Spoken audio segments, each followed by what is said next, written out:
अपने संध्या काल को स्वर्णिम काल बनाए पुस्तक का लेखक मैं लक्ष्मण दास अग्रवाल आप सभी का स्वागत करता हूं। डिजिटल प्रसारण की इस 35वीं कड़ी का विषय है वृद्धावस्था के अपने अपने अनुभव।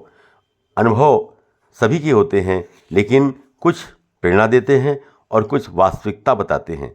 बस इस कड़ी में मैंने इसी को व्यक्त किया है। सुनिए और प्रतिक्रिया दीजिए। समय तो याद है ना, रोज शाम को 6:30 बजे। धन्यवाद। आगरा में ही हमारे एक मित्र गुप्ता जी हैं।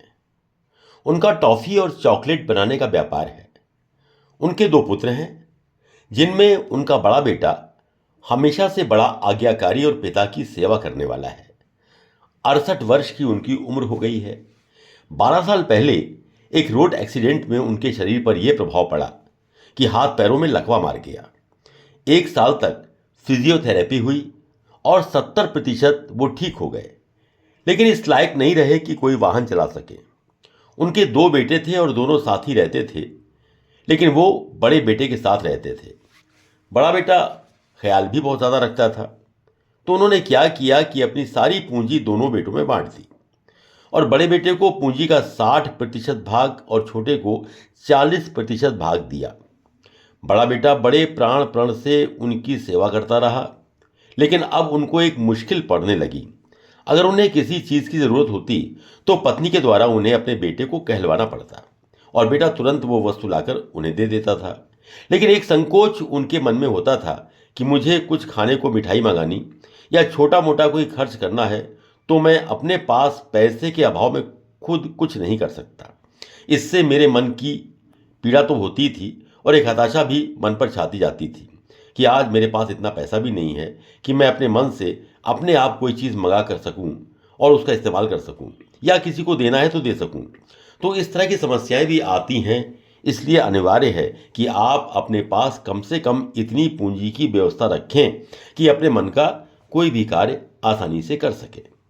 ऐसा ही एक केस और है, जिसमें हमारे एक मित्र डॉक्टर साहब ने अपने डॉक्टर बेटे को अपनी क्लिनिक में ही आधा हिस्सा दे दिया। जब उसका काम चल निकला तो उसने धीरे से कहा, पापा आप अगर ऊपर की मंजिल में शिफ्ट हो जाएं तो मेरा काम इतना बढ़ गया है वो ठीक से व्यवस्थित हो जाएगा। पिता को अच्छा तो नहीं लगा, लेकिन वे ऊपरी मंजिल में शिफ्ट हो गए। 1 वर्ष बाद बेटे ने फिर कहा, पापा मुझे अब ऊपरी मंजिल की भी ज़रूरत होगी, यदि कोई दूसरी जगह ले ले तो अच्छा है। अब आप कहीं और शिफ्ट हो जाइए, क्योंकि काम चल नहीं पा रहा है और मुझे और जगह की ज़रूरत है। संयोग से वो बेटा 1 हफ्ते के लिए कहीं बाहर गया और ये सज्जन सोचते रहे कि क्या स्थिति आ गई है कि अपने घर से ही मुझे निकालने की बात की जा रही है। उन्होंने तुरंत एक कठोर निर्णय लिया और एक दलाल को बुलाकर अपनी कोठी का सौदा कर दिया। जिस दिन कोठी का पोजीशन देना था उसी दिन बेटा वापस आया और तब उसे बड़ा अजीब लगा कि क्या हो रहा है ये। जब उसने पूछा, उन्होंने बड़े सामान्य स्वर में कहा कि बेटा मैंने अपने हाथ पैरों से सब कमाया था और अब तुम्हें यही काम करना है। मैं श्री शुक्ला जी के बारे में भी उनके जीवन का अनुभव आपको बताना चाहता हूँ। श्री शुक्ला जी जब वृद्ध हो गए तो उनको चलने फिरने में बहुत तकलीफ होने लगी। उनके पुत्र मुंबई में कार्य करते थे। उसने एक सुप्रसिद्ध फिजियोथेरापिस्ट डॉक्टर रजत शर्मा से बात की और रोजाना अपने पिताजी के पास फिजियोथेरापी कराने के लिए उनको तय कर दिया। उनके लिए एडवांस में ही 1 महीने का पेमेंट भी कर दिया, लेकिन ये कहा कि ये बात मेरे पिता को ना बताएं कि आप कितने पैसे चार्ज करते हैं। कारण ये था कि यदि वो जान लेता कि प्रतिदिन 700 रुपये फीस है तो वो कैसे भी तैयार नहीं होते। महीनों बीत गए, लेकिन डॉक्टर रजत शर्मा ने ये बात शुक्ला जी को नहीं बताई। फिर शुक्ला जी ने अपने एक बीमार मित्र के लिए डॉक्टर रजत शर्मा को कहा और उन अपने मित्र का फ़ोन नंबर उन्हें दे दिया।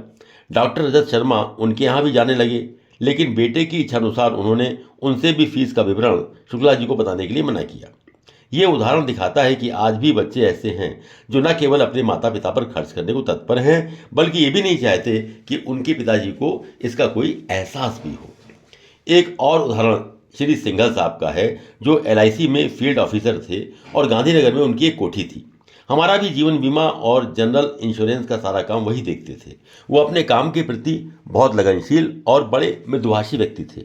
उन्होंने अपने बेटे को डॉक्टरी की उचित शिक्षा दिलवाई और उनका बेटा एटा में सिविल सर्जन बन गया था।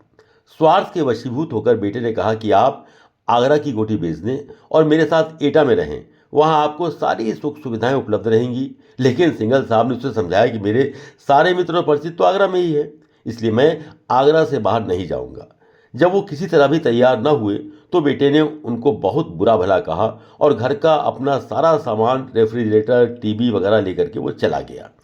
सिंघल साहब बहुत दुखी हुए और जब मुझसे मिलने आए तो आंखों में आंसू भरकर अपनी सारी कहानी सुनाई। फिर मुझसे अपने घर के लिए एक रेफ्रिजरेटर ले गए।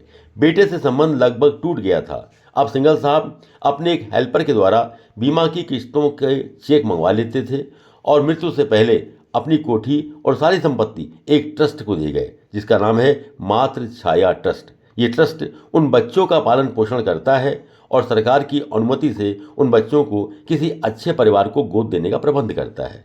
ऐसी माँ जो किसी लज्जावश अपनी संतान को समाज में सामान्य रूप से जन्म नहीं दे पाती, वो अपने बच्चों को मातृ छाया ट्रस्ट को दे जाती है। ये ट्रस्ट समाज का बहुत ही उपयोगी और महत्वपूर्ण कार्य कर रहा है। के लिए एक special offer.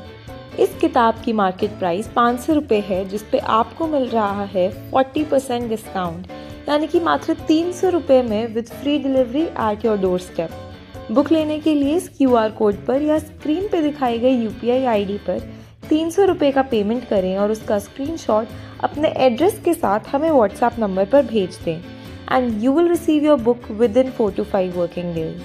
Thank you for your support. Please like, share and subscribe this channel.